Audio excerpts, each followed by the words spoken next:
اپنا نام بتائیے گا. میں جمال ناصر جگنو. پاکستان کہاں سے آپ کا تعلق ہے؟ میرا تعلق ہے کراچی سے، کراچی ناظم آباد پہلی چورنگی سے. تو آپ کا پروفیشن کیا ہے؟ آپ کا کس شعبے سے؟ میں ویسے تو کمپیوٹر انجینئر ہوں، روبوٹ انجینئر ہوں، لیکن میں ڈیفینس کے اوپر سونی مٹی کی مجبوری کے نام سے کالم لکھتا ہوں. اور جنگ اخبار میں، نوائے وقت وغیرہ میں ان کے پاس جمع کراتا تھا. اب ان کی مرضی ہوتی ہے کہ یہ اسے اپنے لیے قابل. اچھا یہ بتائیں کہ آج آپ وفاقی دارالحکومت نیشنل پریس کلب کے سامنے کھڑے ہوئے. جی. تو اس کی وجوہات کیا ہے؟ آپ کیوں ہیں آج یہاں؟ یہ وجوہات یہ ہے کہ میں اپنے حقوق کے لیے یہاں آیا ہوں کہ مجھے نگراں وزیر اعظم بننا تھا، تو مجھے نہیں بنایا. میری جگہ پہ کاکڑ کو انہوں نے نگراں وزیر اعظم بنا دیا. اچھا. تو اس کے حقوق کے لیے میں آیا ہوں. پھر دوسری باتیں ہوتی ہیں کہ جب میں یہاں آیا ہوں اتنی دور، تو میں وفاقی محتسب کے پاس گیا. میں نے کہا آپ اس میں میرے لیے کیا کر سکتے ہیں؟ انہوں نے کہا یہ ہمارا ایشو نہیں ہے. تو پھر میں سامنے چیف جسٹس کے پاس چلا گیا اپنی درخواست لے کے.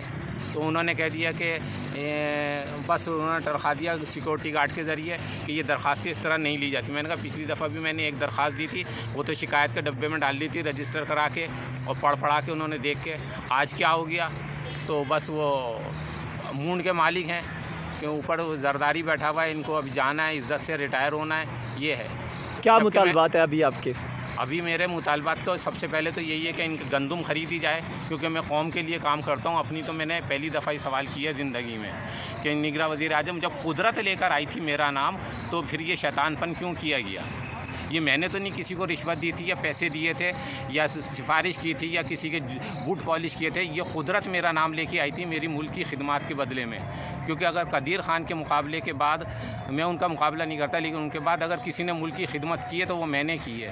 اور اسی ملک کی خدمت کی وجہ سے پرویز مشرف نے مجھے 5,000 روپے انعام کے دیے تھے کہ یہ آپ لے لیں، آپ نے ملک کو بچایا ہے. ہمیں ترکیب بتائیے کہ ہم انڈیا کا مقابلہ کیسے کریں. اچھا تو آپ نے یہ بتایا کہ انڈیا کا مقابلہ کیسے کیا جائے؟ ہاں، تو میں نے اس وقت یہ بتایا تھا جب یہ بمبئی واقعہ ہوا تھا، تو ہم نے کہا دشمن یہ ایسے نہیں باز آئے گا، اس کے ساتھ اسرائیل بھی ہے، امریکہ بھی ہے اور چین خاموش ہو گیا ہے. تو اب ہمارے پاس ایک ہی راستہ ہے کہ ہم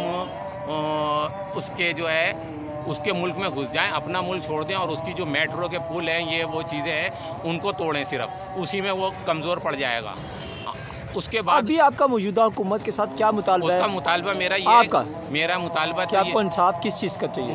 مجھے اپنا تو چاہیے کہ مجھے نگراں وزیر اعظم بنایا جائے، ان کی حکومت کو ختم کیا جائے. اگر آپ کو نگراں وزیر اعظم نہ بنایا دے گا تو آپ کیا کریں گے؟